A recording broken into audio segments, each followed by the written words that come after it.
You're live. We are live again. Thank you. We are going to start with the clerk's report. Stacy? So the month of July continued to be busy in our office, which was good. Our birth certificates, those are, again, just to reiterate, the ones people come in, I need a birth certificate to go get my license, I need my child's birth certificate. We printed 184 in July, which was 96 more than last year. Death certificates was 57, which was 59 less than last year. Dog licenses, we printed 77 dog licenses, which was 31 more than 2024. And marriage certificates were 27, which was 18 more than last year. For new births, we had 42 new births, 21 new deaths, 21 new dog licenses, and 10 new marriages. Foils that were processed, there were 73 foils processed in our office. 11 of those were accident reports. 33 were police incident reports. Property inquiries were 24, and other were 5.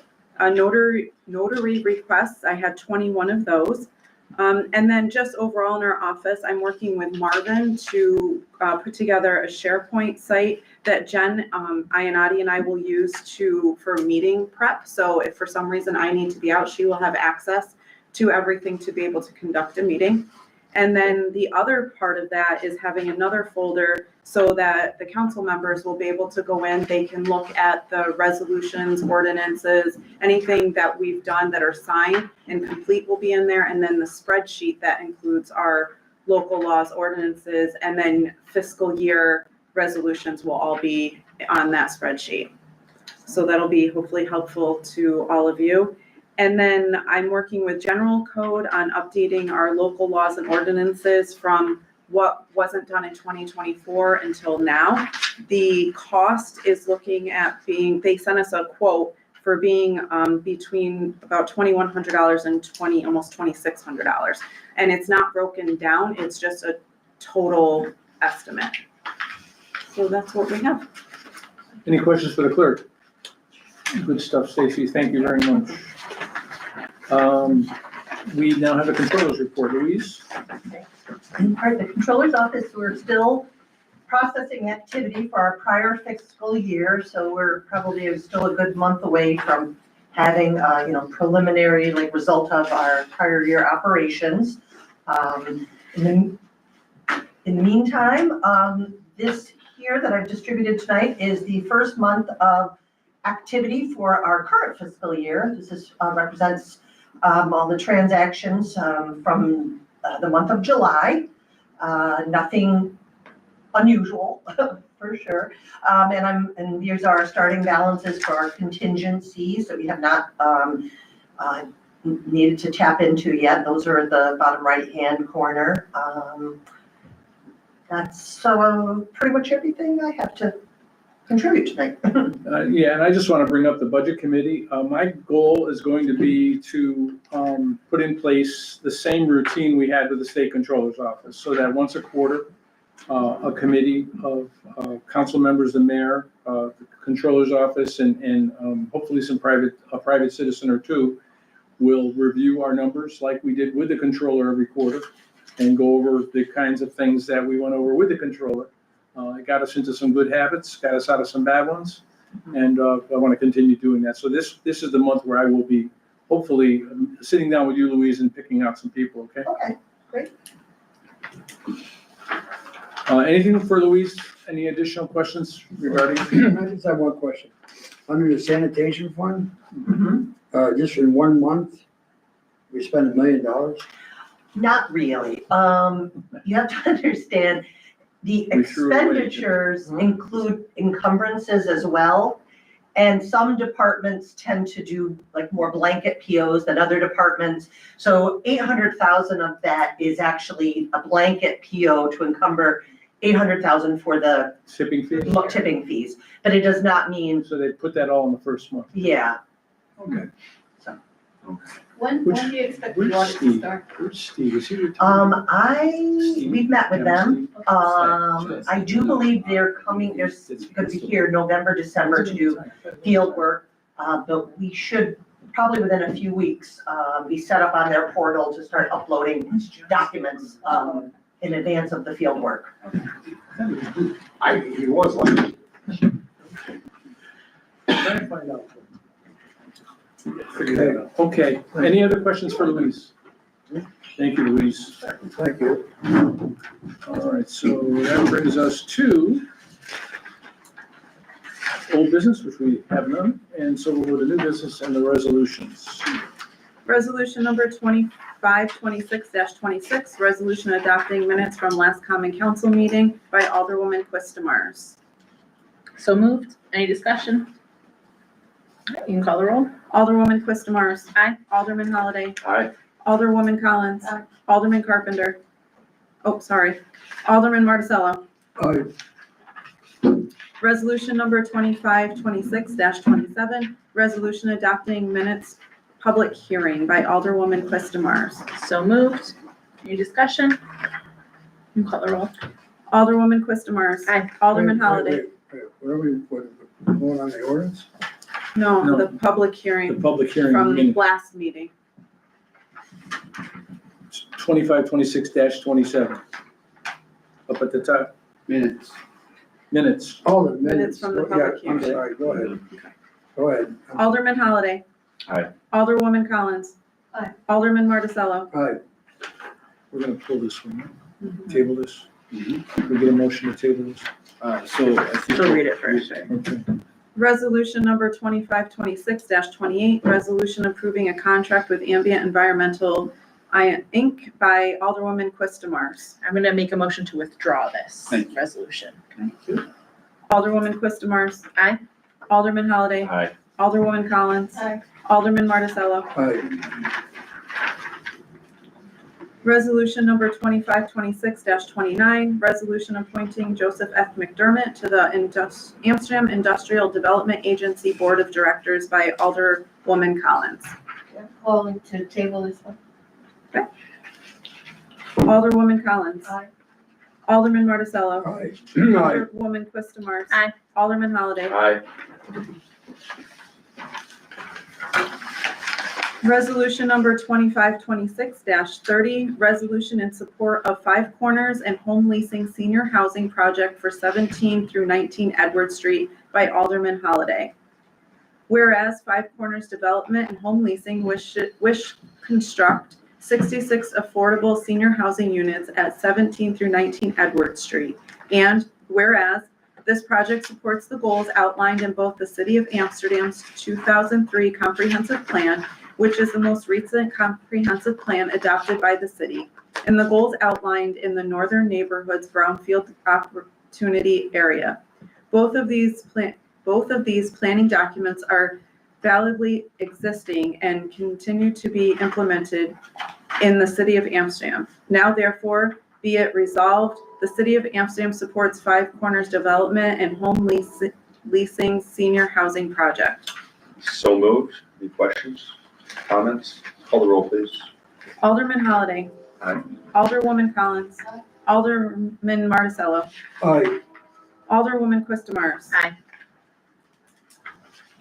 Resolution 2526-31, resolution authorizing agreement with CDTA for universal access to CDTA route network for city employees by Alderwoman Quista Mars.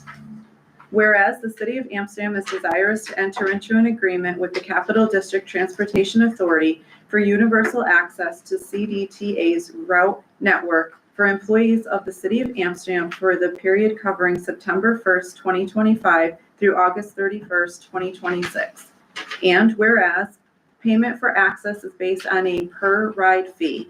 This fee will be calculated based on the cost per ride of each service multiplied by documented ridership figures.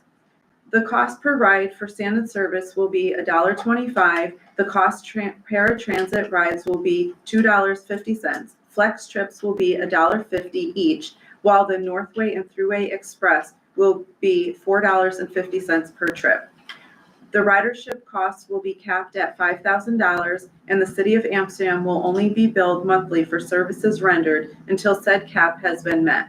And whereas a copy of the agreement being attached hereto, be it hereby resolved that the attached agreement with CDTA is hereby authorized. So moved. Any discussion? Please call the roll. Alderwoman Quistamars. Aye. Alderman Holliday. Aye. Alderwoman Collins. Aye. Alderman Marticello. Aye. I would like to read this one. Okay. Yeah. Resolution number 2526-32. Resolution ceremonial resolution recognizing the 34th anniversary of Ukrainian Independence Day in the city of Amsterdam by Mayor Sinquani. Whereas 34 years ago, on August 24, 1991, the Parliament of Ukraine formally declared an independent, sovereign, and democratic Ukrainian state, reestablishing the territorial integrity of Ukraine as sovereign and inviolable, further upheld by more than 90% of Ukrainians in a national referendum in December of that same year. And whereas Ukrainian Americans continue to make significant contributions to the cultural fabric of the United States, while never forgetting about their rich history and heritage, more than 150 years since first immigrating to this great nation, with which they share the collective U.S.-Ukrainian values of freedom, democracy, and the rule of law. And whereas Ukraine has always had a special bond with the United States, with Ukraine sending 44,000 servicemen and servicewomen to serve alongside U.S. forces on NATO deployments in theaters such as Afghanistan and Iraq throughout the three-decade relationship. And whereas the territorial integrity of Ukraine is sovereign and inviolable, and portions of Ukraine's territory are currently under foreign military occupation, we honor the efforts and sacrifices of the armed forces and territorial defense forces of Ukraine in their heroic defense of our United States allies and the entire European continent against further aggressive actions by our mutual enemies. And whereas since the invasion of Ukraine began in 2014, the United States and its allies have helped train and equip Ukraine's armed forces, we honor the men and women of the United States Armed Forces for providing the materials and training to further the professional development and increase the overall readiness of Ukraine's armed forces, as well as the people of the United States for providing the necessary materials for Ukraine while her people stand on the front lines of democracy. And whereas since 2022, nearly 20,000 children, ranging in age from 4 months to 17 years, are confirmed to have been forcibly removed from Ukraine, resulting in the indictments of the orchestrators of these abductions by the International Criminal Court. And whereas the people of the United States, including those here in the city of Amsterdam, New York, have opened their hearts and homes to Ukrainians displaced by the war in their homeland and have personally donated time and resources to humanitarian relief efforts for the victims of this invasion, we honor the American spirit of generosity as an essential part of that, what makes us an exceptional nation. And whereas 115 years ago, a small group of Ukrainian American immigrants cemented and centered their community here in Amsterdam in 1910 by establishing the St. Nicholas Ukrainian Catholic Church. And whereas 100 years ago, the International Ukrainian Youth Association was founded in 1925 to unite the youth of the global Ukrainian community, with over 75 years of development in the United States as the Ukrainian American Youth Association. And whereas 85 years ago, following the joint invasion of Ukrainian lands by Stalin and Hitler at the start of World War II, Ukrainian Americans funded the Ukrainian Congress Committee of America in 1940 to raise a meaningful voice in the united defense of their ancestral homeland. And whereas 75 years ago, a group of Ukrainian American immigrants founded the Ukrainian Medical Association of North America in 1950 to unite healthcare professionals of Ukrainian descent to share medical knowledge and scientific research while emphasizing aspects unique to Ukrainians. Now be it hereby resolved, the Common Council of the City of Amsterdam, New York hereby proclaims August 24, 2025 as the 34th anniversary of Ukrainian Independence Day in the City of Amsterdam, and requests all citizens to join in commemorating this important anniversary. On this date, let us recommit ourselves to helping the Ukrainian nation reclaim full sovereignty over its international borders and remember its heroes who sacrificed their lives to ensure freedom and happiness for future generations. And be it further resolved, in recognition and celebration of this anniversary, August 22nd, 2025 at 12 p.m., the Ukrainian flag shall be raised at the ceremonial flagpole at City Hall and shall be displayed for a period of 2 weeks. So moved. Any questions, comments? Roll call, please. Alderwoman Quistamars. Aye. Excuse me. Aye. Alderman Holliday. Aye. Alderwoman Collins. Aye. Alderman Marticello. Aye. Resolution number 2526-33, resolution approving audit by Alderwoman Collins. So moved. Any questions? Call the roll. Alderwoman Collins. Aye. Alderman Marticello. Aye. Alderwoman Quistamars. Aye. Alderman Holliday. Aye. Ordinance E of 2025 to be known as Ordinance 4 of 2025 if adopted to be voted upon. An I'd ordinance, like to make a motion to withdraw. Correct? Yep. Okay, make a motion to withdraw this. We're replacing it. We're introducing a replacement tonight. What's that? This is for the non-resident, residential or commercial property owner registration. Right. We're making a correction, so we're gonna withdraw this and we're introducing the replacement tonight. Okay. Alderwoman Quistamars. Aye. Alderman Holliday. Aye. Alderwoman Collins. Aye. Alderman Marticello. Aye. Ordinance F of 2025 to be known as ordinance, Excuse me. is that gonna be 4 now? It'll be 4. Mm-hmm. Ordinance 4 of 2025 if adopted, to be voted upon. An ordinance modifying Amsterdam City Code Section 228-55, Schedule 21, loading zones to add a loading zone space on the east side of Locust Avenue in front of 317 Locust Avenue by Alderwoman Quistamars. So moved. Any discussion? You can call the roll. Alderwoman Quistamars. Aye. Alderman Holliday. I have a great deal of empathy for the handicapped community, but I do have a lot of the same reservations about this one as I did as the handicap parking spot. So for that reason, I vote no. Alderwoman Collins. Aye. Alderman Marticello. No. It's not carried. Ordinance G of 2025 to be known as Ordinance 4 of 2025 if adopted, introduction. An ordinance modifying Amsterdam City Code Section 228-43, Schedule 11, stop in intersections to add stop sign on Bridge Street northbound on at the intersection of Bridge Street and New York State Route 30 ramp by Alderman Marticello. Okay, thank you. I'd like to schedule a public hearing 2 weeks from tonight at 5:55. Okay. At the next common council meeting, which will be what? September 2nd. September 2nd, at 5:55. Thank you. Ordinance H of 2025 to be known as Ordinance 5 of 2025 if adopted, introduction. An ordinance modifying Chapter 156, the Amsterdam City Code relating to non-resident, residential, or commercial property owner registration by Alderman Marticello. Introduction. Yes. Let's I'd do like to schedule introduction for that also. a public public hearing hearing. at Public hearing 5:50. is September 2nd at 5:50. 5:50.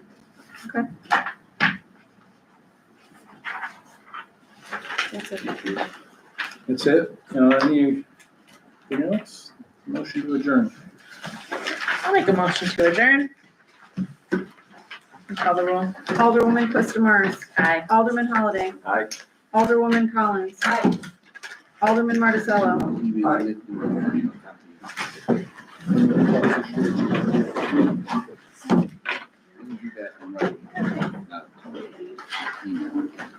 Louise.